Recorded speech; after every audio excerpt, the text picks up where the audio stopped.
Assalamualaikum warahmatullahi wabarakatuh. Selamat pagi, salam sejahtera bagi kita semua.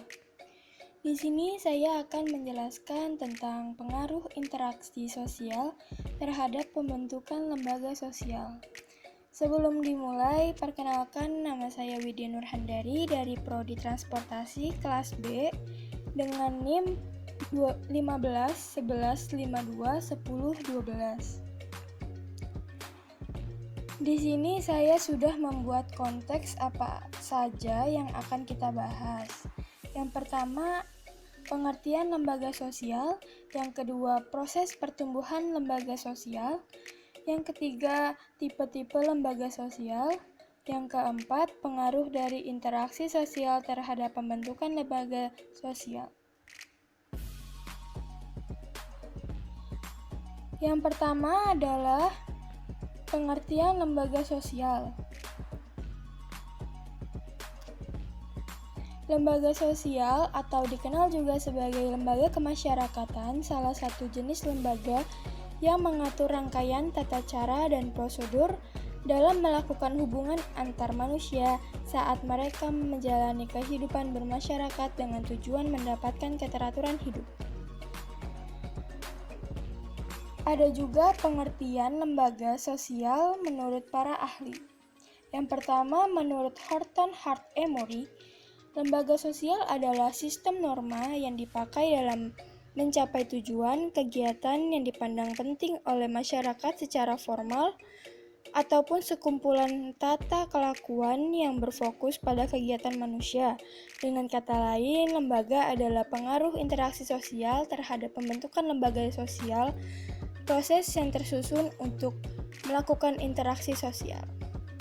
Yang kedua, menurut Koncharaningrat, lembaga sosial adalah suatu tata kelakuan yang berpusat pada aktivitas sosial dalam memenuhi kebutuhan khusus terhadap kehidupan masyarakat.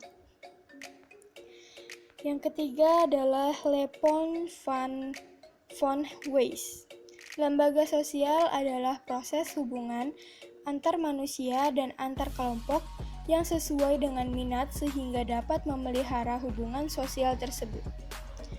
Yang keempat, menurut Robert McIver, lembaga sosial adalah suatu tata cara yang diciptakan dalam mengatur hubungan antar manusia dalam suatu kelompok masyarakat.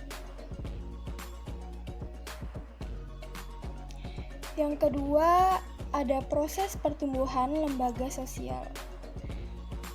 Proses ini dibagi menjadi dua, yaitu secara tidak terencana dan secara terencana.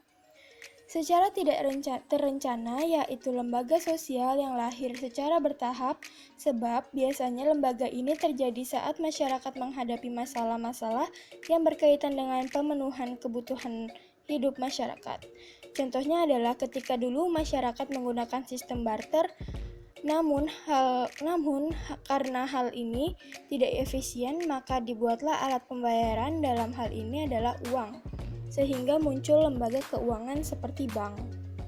Yang kedua, secara terencana, yaitu lembaga sosial yang muncul setelah melalui proses perencanaan yang matang, di mana seseorang atau kelompok orang yang merencanakan tersebut adalah individu yang memiliki kekuasaan dan wewenang. Contohnya, ada sebuah daerah yang memiliki kepadatan penduduk. Untuk mengatasinya, pemerintahan mengkaji dan menganalisa apa sebenarnya masalah yang membuat kepadatan penduduk itu terjadi, sehingga pemerintah pun melakukan adanya transmigrasi demi mengurangi kepadatan penduduk di suatu daerah tersebut. Kemudian ada tipe-tipe lembaga sosial. Yang pertama, berdasarkan sudut pengembangan. Lembaga sosial terdiri dari creative institution, yaitu lembaga yang tidak sengaja tumbuh melalui adat istiadat dalam masyarakat. Yang kedua, berdasarkan sudut nilai yang diterima masyarakat. Yang itu dibagi menjadi dua, ada basic institution, yaitu lembaga sosial yang dianggap penting dalam memelihara tata tertib dalam masyarakat. Contohnya, keluarga, sekolah, negara yang sebagai lembaga dasar yang paling besar dan pokok. Lalu, subsidiary institution, yaitu lembaga sosial yang meliputi hal dalam masyarakat di mana hal tersebut dianggap kurang penting.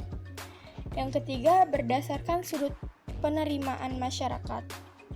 Dibagi menjadi dua, yaitu ada approved social sensitization institution, yaitu lembaga sosial yang sudah diterima masyarakat. Yang kedua ada unsanctioned institution, yaitu lembaga sosial yang ditolak masyarakat dan masyarakat tersebut tidak mampu untuk memberantasnya. Yang keempat, berdasarkan sudut penyebarannya, dibagi menjadi dua. Ada general institution, yaitu lembaga sosial yang diketahui oleh sebagian besar masyarakat. Yang kedua, restricted institution, yaitu lembaga sosial yang hanya diketahui oleh sebagian kecil masyarakat tertentu.